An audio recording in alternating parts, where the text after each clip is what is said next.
안녕하세요, 문병훈입니다. 그동안 잘 지내셨나요? 저는 가끔 사람들이 같은 단어를 쓰면서도 전혀 다른 의미로 그 단어를 사용하고 있다는 느낌을 받습니다.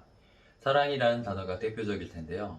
어떤 사람들은 부모 자식 간의 감정을 사랑이라고 하기도 하고, 다른 경우에는 친구나 동료 사이의 동지애를 사랑이라고 말하기도 합니다. 아이돌을 향한 동경을 사랑이라고 말하기도 하고, 연인 사이의 감정을 사랑이라고 말하기도 하죠. 연인 사이에서도 사랑의 의미가 달라질 수 있는데요. 한쪽이 다른 쪽을 사랑한다고 말하더라도 그 이야기를 듣는 상대방이 예전보다 연락을 자주 하지 않는 걸 보면 날 사랑하지 않는 거야 라고 말할 수 있습니다. 이때 두 사람은 사랑의 의미를 다르게 받아들이고 있죠. 사랑뿐만 아니라 추상적인 개념들은 대부분 이런 모호성을 갖고 있는데요. 우리 사회 문제를 다룰 때 자주 언급되는 자유라는 개념도 저는 매우 모호한 개념이라고 생각합니다. 상황에 따라 맥락에 따라 자유의 의미가 달라지니까요. 정치 기사에서 자유라는 단어를 자주 볼 수 있는데요. 이 자유라는 단어도 진영마다 다른 의미로 쓰입니다.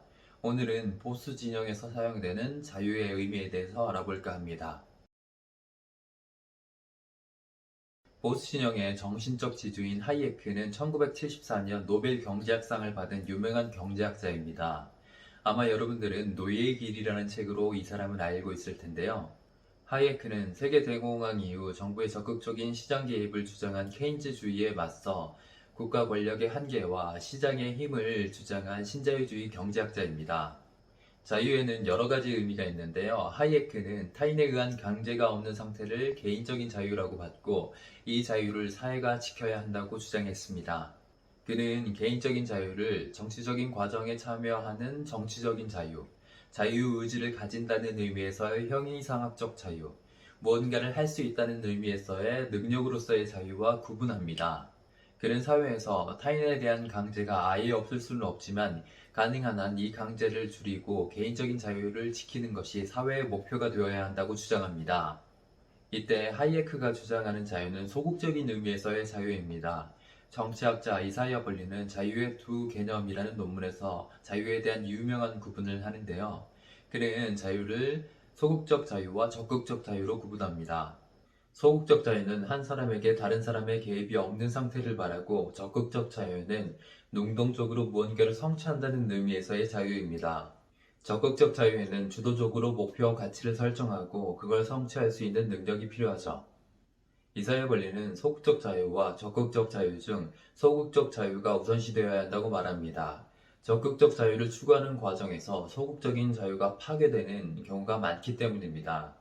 하이에크와 벌리는 세계대전을 전후로 전체주의가 개인의 자유를 파괴하는 장면을 목도했습니다. 나치와 소비에트 연방은 각각 독일 민족주의와 사회주의 체제를 추구했습니다. 두 경우 모두 독일 민족의 번영과 평등한 사회라는 목표를 가지고 특정한 가치를 추구한 적극적 자유의 사례지만 그 과정에서 수많은 개인들의 권리가 파괴되었습니다. 이런 역사적인 경험은 두 학자가 사회의 최우선 과제로 소극적 자유의 보장을 꼽은 이유입니다. 국가는 행정력, 경찰력 같은 강제력을 가진 조직입니다. 그래서 하이에크는 자유의 보장을 위해 국가 강제력의 한계를 규정하는 게 필요하다고 생각했습니다. 그가 보기에 국가가 특정한 목적을 가지고 사회 체계를 수립하고 정책을 계획하는 것은 오만한 일입니다. 국가가 모든 정보를 수집하고 해석해 통제하는 것이 불가능하기 때문입니다. 사회의 작동 원리에 대한 인간의 무지는 피할 수 없는 일이기 때문에 계획을 세워 정책을 수립하고 그 정책을 시행한다고 하더라도 문제를 해결하지 못할 가능성이 높습니다. 좋은 의도로 시작된 정책이 나쁜 결과를 낳을 가능성이 훨씬 더 높죠. 대신 하이에크는 의도적으로 개혁하지 않더라도 상호 조정 메커니즘이 시장과 사회의 균형을 유지시켜준다고 생각했습니다. 개개인이 나름의 고민 끝에 내린 결정들이 서로 조화를 이루어 전체적으로는 평형 상태에 도달하는 거죠. 그래서 하이에크의 관점에서는 국가의 개입을 최소화하는 것이 개인의 자유를 위해서도 좋은 일이고 사회 전체의 발전을 위해서도 바람직한 일입니다. 국가는 최대한 시장 균형을 유지해야 하지만 국가의 개입이 필요할 때도 있습니다. 경쟁이 효율적으로 작동하지 않을 때, 시장 경쟁이 사회에 필요한 재화나 서비스를 제공하지 못할 때 국가의 개입이 필요하죠. 그런데 하이에크는 국가의 개입이 필요한 때에도 개입 주권을 제한하고자 합니다. 특정한 인물이나 세력의 자의적인 개입을 제한하기 위해서죠. 그는 국가의 개입도 법에 따라야 한다고 말합니다. 자의적인 지배가 아닌 법에 의한 지배를 말하는 건데요. 이때 법은 특정한 사람이나 목표를 겨냥해서 만들어져서는 안 되고 사회의 일반적인 구조에 관한 것이어야 합니다. 법에 의한 강제력 행사는 예측 가능해야 하죠. 이러한 조건을 충족할 때라야 국가에 의한 개인의 자유 침해를 막을 수 있습니다. 그런데 법을 만들고 그 법에 따라 강제력을 행사한다고 해서 항상 자유가 지켜지는 것은 아닙니다. 민주주의 사회에서 법은 다수의 의견에 따라 만들어지지만 그 법이 자유를 파괴할 수도 있습니다.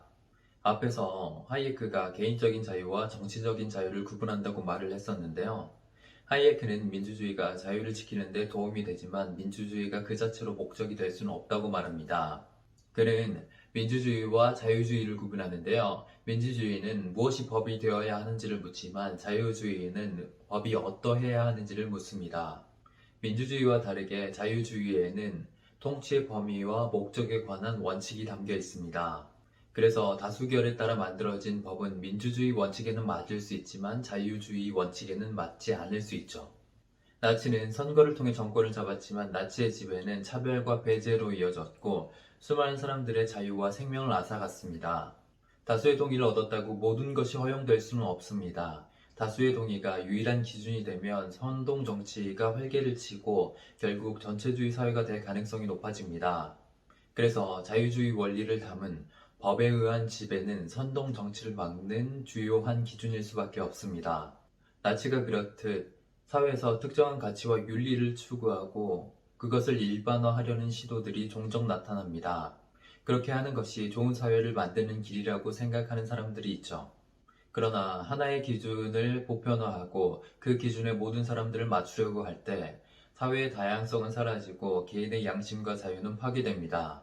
사회주의 국가의 프롤레타리아 독재가 아무리 민주적 형태를 갖고 있다 하더라도 그 사회가 자유로운 사회라고 말할 수는 없을 겁니다. 하이에크는 보수주의 정치의 사상적 배경을 제공했지만 스스로를 보수주의자라고 생각하지 않았습니다. 그가 보기에 보수주의는 뚜렷한 발전 방향을 제시하지 못하기 때문에 변화의 속도에만 영향을 줄 뿐 변화 그 자체를 막지는 못합니다.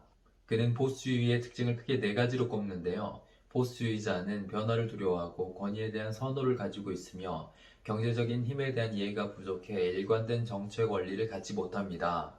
마지막으로 기존의 위계를 보호하려는 엘리트주의적인 성향을 갖고 있죠. 하이에크는 정치 철학자의 역할이 정책 목표를 제시하고 정치의 일반 원리를 설명하는 일이라고 생각했습니다. 그래서 개인적인 자유와 시장 질서를 보장하는 자유주의 정치 경제 이론을 제시했죠. 사회는 늘 변화하고 상황과 맥락도 달라집니다.